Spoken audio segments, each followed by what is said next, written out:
Welcome to ચેતુસ kitchen.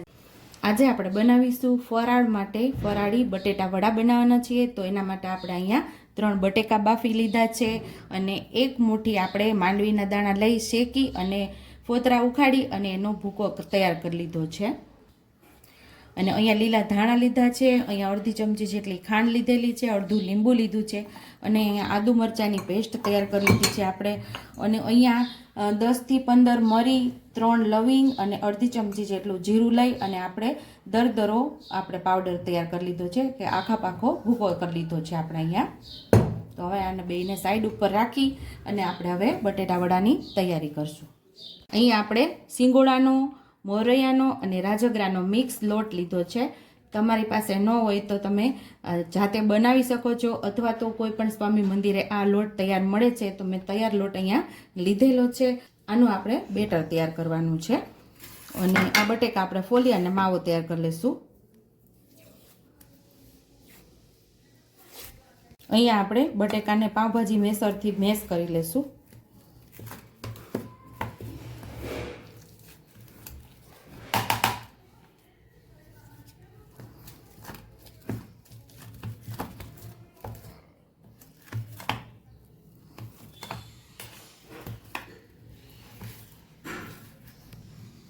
અહીંયા આપણે લીલા ધાણા ઉમેરી દઈશું, ગળપણ માટે અડધી ચમચી જેટલી ખાંડ લીધેલી એ પણ ઉમેરી દઈશું, 1 ચમચી આદુ મરચાંની પેસ્ટ જે આપણે તૈયાર કરી લીધી હતી। અહીંયા આપણે ખટાશ જે પ્રમાણે તમને ફાવતી હોય એ પ્રમાણે ઓછી વધતી કરી શકો છો। અહીંયા આપણે આખા મરી, આખું જીરું અને 3 લવિંગનો ભૂકો તૈયાર કરેલો એ ઉમેરી દઈશું, થોડો આપણે રાખશું। અહીંયા આપણે માંડવીના બીનો ભૂકો ઉમેરી દઈશું, સ્વાદ મુજબ આપણે મીઠું ઉમેરશું। હવે આમ સરસ આપણે મિક્સ કરી લઈશું।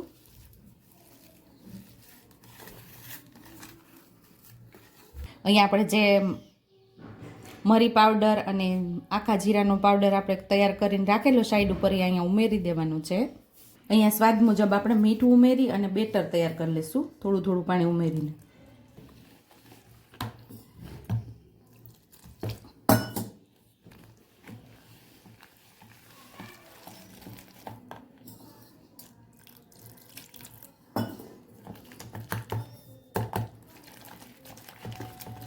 આપણું બેટર તૈયાર થઈ ગયું છે, તો હવે આપણે ગોળા તૈયાર કરી લઈશું બટેટા વડાના।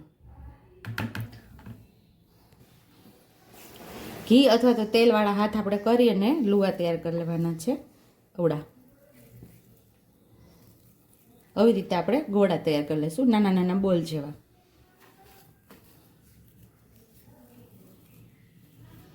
ઘી અથવા તેલ લગાવો એટલે તમારા હાથમાં બિલકુલ ચોટશે નહીં આ માવો।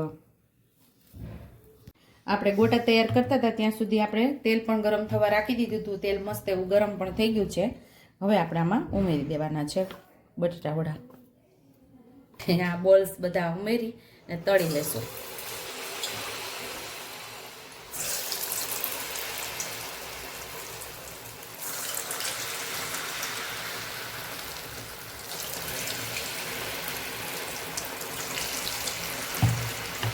આપણે હમણાં હલાવશું ને એમ જ રહેવા દેશું, પછી થોડી વાર પછી એને હલાવશું, ફેરવી લેશું। એટલે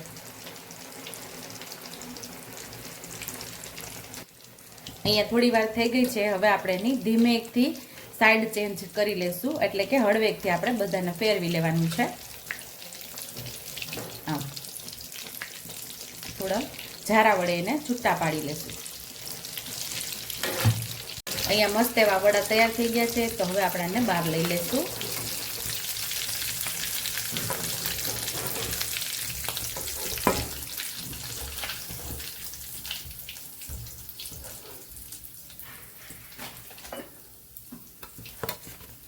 હવે સેમ બીજો ઘાણો પણ બટેટા વડાનો આપણે એવી જ રીતે આપણે તૈયાર કરી લેવાનો છે।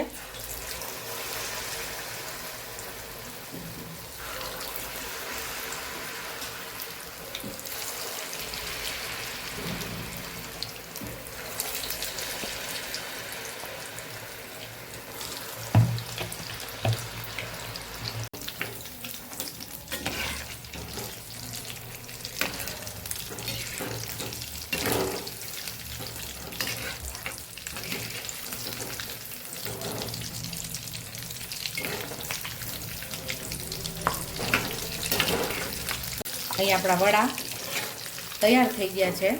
તો હવે ડીશમાં આપણે લઈ લઈશું. અહીંયા આપણી ગ્રીન ચટણીની રેસીપી તમને આપણી ચેનલ ઉપર મળી જશે, અથવા તો હું તમને અત્યારે કહી દઉં છું કે આની અંદર આપણે ખાટી કેરી લીધી છે, લીલા ધાણા અને મરચાં, આદુ અને ગળપણ માટે ખાંડ લીધેલી છે, અને થોડા મરીના દાણા અને 2 ચમચી દહીં ઉમેરી આ ચટણી આપણે તૈયાર કરેલી છે. તો ટેસ્ટી એવા આપણા બટેટા વડા તૈયાર છે. જો મસ્ત એવા આપણા બટેટા વડા તૈયાર છે. કોઈ પણ વ્રત કે ઉપવાસમાં તમે આ બટેટા વડા ખાઈ શકો છો. જો તમને મારી રેસીપી પસંદ આવી હોય તો મારી રેસીપીને લાઈક કરજો, શેર કરજો, સબસ્ક્રાઈબ કરજો, બેલ આઇકોનને દબાવતા ભૂલતા નહીં, અને કમેન્ટ બોક્સમાં કમેન્ટ કરજો કે મારી રેસીપી કેવી લાગી. તો આવજો.